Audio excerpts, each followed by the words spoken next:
Greater Noida की Noida international university ने राष्ट्रीय शिक्षा नीति में अनुकूलन क्षमता के महत्व को उजागर करने के लिए अपने ही परिसर में प्रिंसिपल्स मीट 2022 का आयोजन किया, जिसमें एनआईयू के कुलाधिपति प्रोफेसर डॉक्टर विक्रम सिंह और सीबीएसई के संयुक्त सचिव डॉक्टर रणवीर सिंह तोमर और vice chancellor doctor Uma Bhardwaj और pro vice chancellor doctor Prasenjit Kumar मौजूद रहे।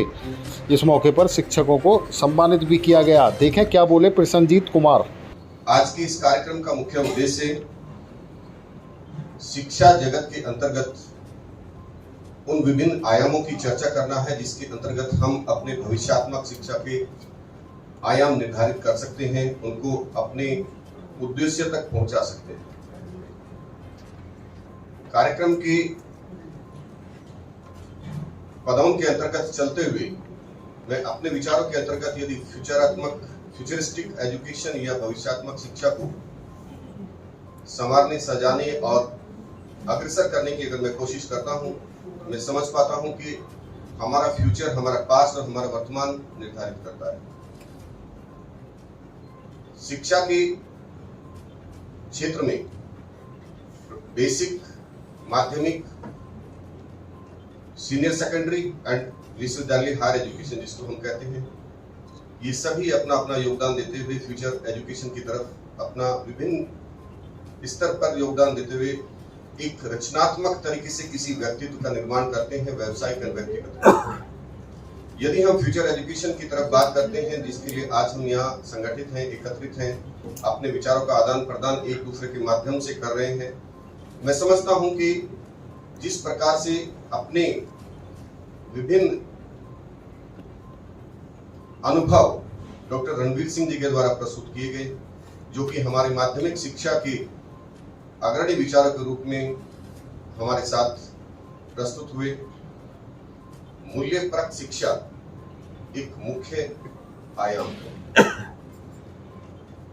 निसंदेह आज की शिक्षा पद्धति के अंतर्गत व्यावसायिक शिक्षा के ऊपर बहुत जोर दिया जा रहा है, परंतु इसका एक दुष्परिणाम ये भी है कि हम व्यक्तित्व निर्माण को कहीं पीछे छोड़ते हुए जा रहे हैं। यदि हम सभी अपनी अपनी एजुकेशन सिस्टम को 20 साल पीछे की तरफ देखने की कोशिश करते हैं, तो पाते हैं कि उस समय पर सामाजिक, पारिवारिक और व्यक्तित्व केंद्रित शिक्षा अधिक होती थी। आज केवल व्यक्तित्व केंद्रित शिक्षा ज्यादा हुई।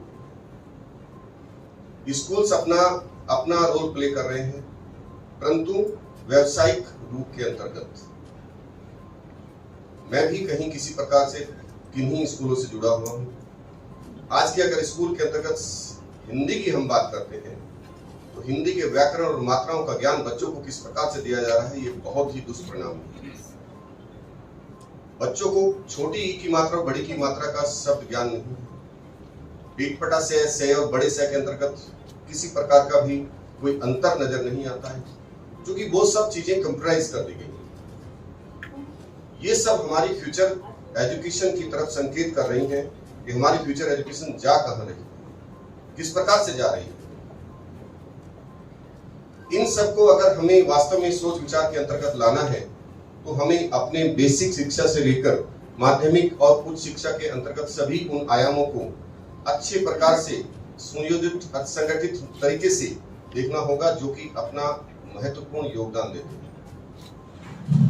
यदि हम अपनी बात करते हैं, आज के सिस्टम की बात करते हैं, तो system of the schools are more focused to produce the literate people, not the educated. We are just making the degree holders, we are not making the educated. We are just preparing them for the survival of the fittest, for the job and employment. We are not preparing them for the life, and we are not preparing them for the understanding of the life. What is that? So this is very important, what we have to be focused in the future. And here the sensitive parents are making the very rigorous efforts for their children to make understand the family values, individual values and social values. We ourselves are being centralized due to our self-centered objectives. We are not inculcating the values. What we ought to be prepared for is for a child in the coming, for the society and for the individual. हम एक अच्छे विश्वविद्यालय से एक अच्छी degree लेकर अपना जीवन यापन अच्छी नौकरी के माध्यम से तो कर सकते हैं, लेकिन उस नौकरी के बाद जब जीवन यापन व्यतीत करना होता है तब हम सोसाइटी और समाज से बहुत कटे हुए होते हैं, क्योंकि हम सोसाइटी समाज के अंतर्गत रहने की मूल्यपरक शिक्षा हमने नहीं पाई। उस मूल्यपरक शिक्षा के ऊपर हमें बहुत ही अत्यंत सोच विचार की आवश्यकता है। Literacy and education, these are different concepts. साक्षर होना और शिक्षित होना ये बहुत बड़ा फर्क है। एक एग्जाम दिया, एक डिग्री मिली, एक साक्षरता आई। एक शिक्षित के अंतर्गत साक्षरता भी होगी, अंडरस्टैंडिंग भी होगी, रिपल्केशंस भी होंगे, बिहेवियर अंडरस्टैंडिंग भी होगी। So when we talk about the futuristic education, then we have to talk about that how a complete man should be prepared, how a complete individual should be prepared, which can be happily contribute towards the profession, which can be happily contribute towards the family, and which can be happily contribute towards the society.